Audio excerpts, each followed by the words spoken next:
Good afternoon there, my Facebook friends. This is Dana Stevens again coming to you from Chicago. I want to share with you my thoughts concerning the election. But prior to getting into that, I want to lay the foundation from my first video concerning my thoughts on the killings of our black men. And what I laid there was, we as whites brought you as blacks to America for one purpose and one reason only, and that is to be a slave. And all of our systems were devised as ways to keep you oppressed under our control. But as you know, we have not been able to fully do that. So lastly, we have resorted to shooting and killing your men. Now from there, I want to go into Genesis chapter 15, starting at verse 12 and ending on verse 14. And it says that as the sun was going down, Abram, and we know who later became Abraham, fell into a deep sleep, and a terrifying darkness came down over him. Then the Lord said to Abram, "You can be sure that your descendants will be strangers in a foreign land, where they will be oppressed as slaves for 400 years. I'm going to stop at verse 13 here, and I'll get to 14 in a second. I want to go to Trump. Donald Trump is not the Antichrist, but what he is he is the manifestation of the hidden hearts of white America.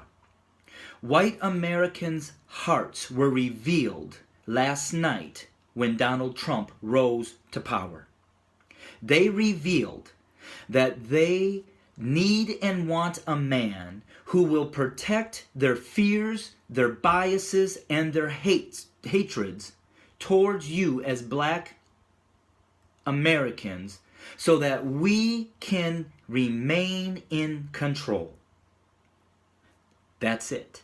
It's not ignorance, because education can break that, but it is a heart condition which only God can transform. So now I want to go back, and I want to say to my white Americans, where we were brought up, and you know, if you are white, that we are good people, that yeah, we might have a couple bad eggs in the bunch, but for the most part, we are just good people.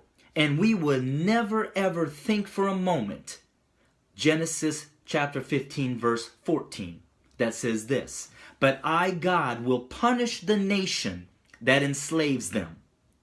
And in the end, they, you, my chosen black brothers and sisters," or the Hebrew slaves back in the New Testament, "will come away with great wealth." White America, chapter 15 of Genesis, verse 14, is for us. God is going to punish us for how we have enslaved our black brothers and sisters, how we murdered Native American Indians in coming here to take their land. And why do I believe that is happening? And why is it so close? It was 400 years that the Hebrews were slaves in Egypt. Well, on August 20, in the year 1619, historically marks the early planting of the seeds of the American slave trade. Although American slavery was not a known institution at that time, this group of Africans were the first to go on record to be sold as involuntary laborers. That was August 20th of 1619. Add 400 to that. We are looking at 2019 will mark 400 years. And that's why I bring this message now to my black brothers and sisters, that there is hope for you. Your oppressiveness and you being under the control and the hands of white America is coming to an end, because your 400 years will be up in 2019. And I believe that you are direct descendants of Abraham. You are God's chosen people. And I understand that you're frustrated right now because President Obama came in office and it seems like things have only gotten more and more rough for you. But now I want to bring you into Exodus chapter 5. And I want to remind you that when Moses and Aaron went and spoke to Pharaoh and commanded and demanded him to let his people go, how did Pharaoh respond? Well, this is how he responded. In Exodus chapter 5, verse 6, it says, "That same day Pharaoh sent this order to the Egyptian slave drivers and the Israelite foremen. Do not supply any more straw for making bricks. Make the people, make the slaves get it themselves, but still require them to make the same number of bricks as before. Don't reduce the quota. They are lazy. That's why they are crying out, 'Let us go and offer sacrifices to our God.' But load them down with more work. Make them sweat. That will teach them to listen to lies."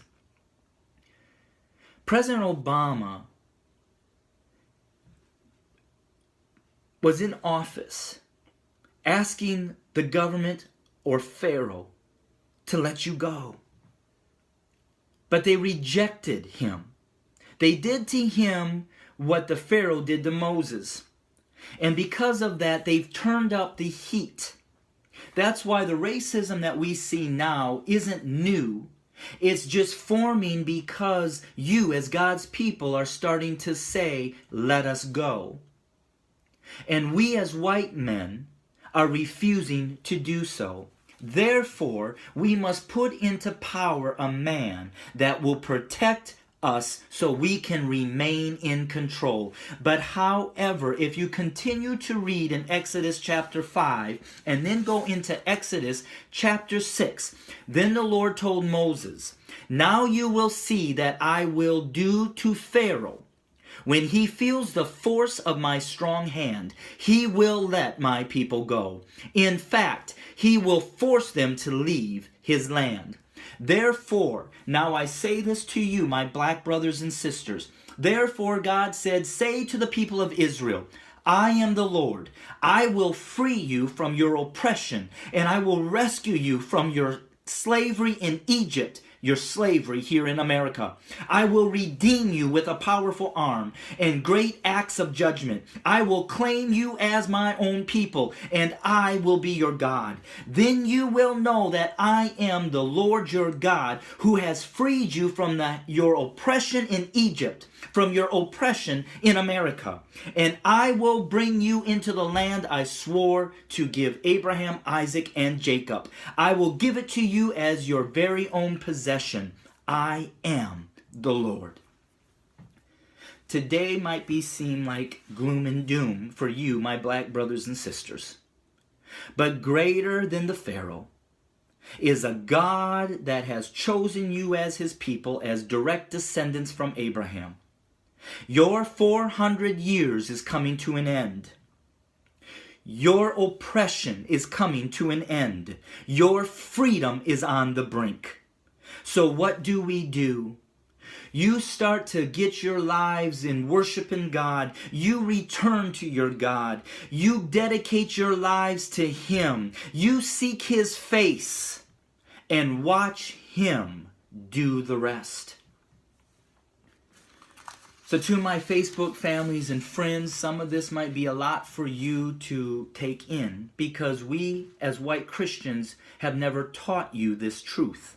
In fact, we have kept it from you to keep you from knowing who you really are. But God is about to bring judgment, and the tables are about to turn. And you, my black brothers and sisters, are about to be released and be given what God has promised you.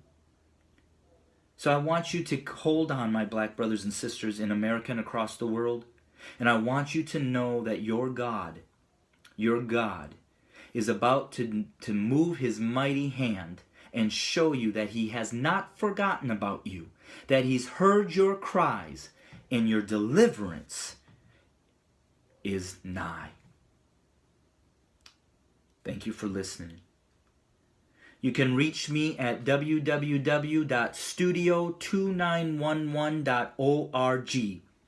Again, that's www.studio2911, studio2911.org. So on this day, be encouraged and know that we serve a mighty God. God bless you.